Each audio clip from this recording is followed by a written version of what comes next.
Make a mental list of everything you want right now: a new car, a bigger house, the latest technology, or just a well-made lunch.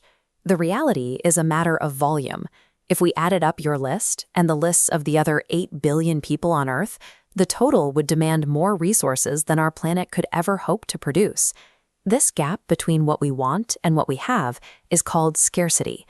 It is the condition that results from a society not having enough resources to produce all the things people would like to have.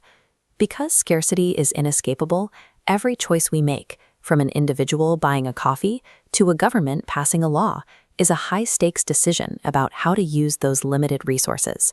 In 1776, the Scottish social philosopher Adam Smith tried to explain the logic behind how we assign value to these limited resources.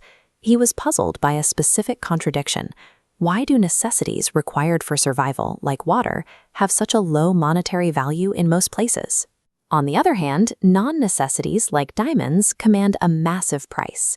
Smith concluded that for something to have monetary value, it must be scarce, and it must have utility, the capacity to be useful and provide satisfaction. This cost is often hidden. Economists use the term tinstaffel, there is no such thing as a free lunch, to describe the fact that even if a product is given away, someone had to pay for the resources that went into producing it. Because everything has a cost and resources are limited, every society must create a structured way to decide what gets produced and how those products are distributed among its people. To manage scarcity, every society must answer 3 basic questions: what to produce, how to produce it, and for whom to produce it. Some nations answer the what through government control.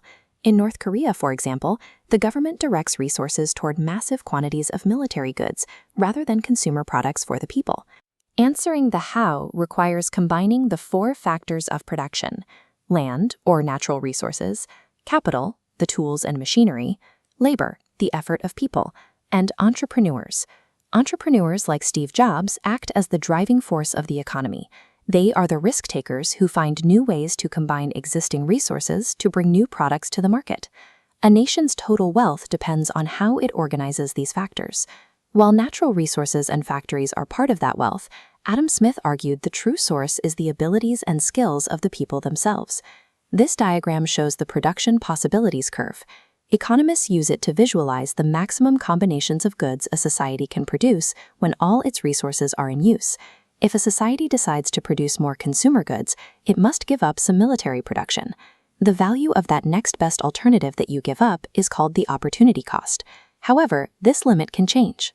Economic growth occurs when a nation's total output increases over time, causing the entire curve to shift outward as more resources or better technology become available. One way to push this curve outward is by investing in human capital, the sum of people's skills, health, and knowledge. Higher levels of education generally lead to higher productivity and lower joblessness. We also increase productivity through the division of labor. By breaking a task into separate parts and allowing workers to specialize, a society can produce goods much faster and at a lower cost. Mastering these mechanics of production determines whether a nation's output will stagnate or expand to meet the growing needs of its population. This level of specialization leads to economic interdependence. It means we rely on others and others rely on us for almost every good and service we consume. Because we specialize in specific tasks, we lose self-sufficiency. We are connected to producers and workers all over the world through markets, even if we never meet them. We map this with a circular flow diagram. In factor markets, individuals earn income selling labor to businesses. They then spend that income in product markets. This returns money to businesses to purchase more factors of production, repeating the cycle infinitely. This continuous flow of exchange allows a society to coordinate the needs and labor of millions of people, connecting individual efforts into a single, functional economy. Because it deals with how people behave when facing scarcity, economics is considered a social science. It provides a framework to explain how the world is organized. A key part of that framework is cost-benefit analysis, a way of comparing the expected benefits of an action to its costs to ensure we are making the best possible choice. This tool is useful in our personal lives and the voting booths.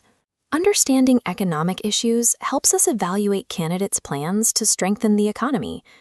Learning the architecture of choice provides a framework for evaluating the economic consequences of political decisions, turning abstract campaign promises into concrete calculations of cost and benefit.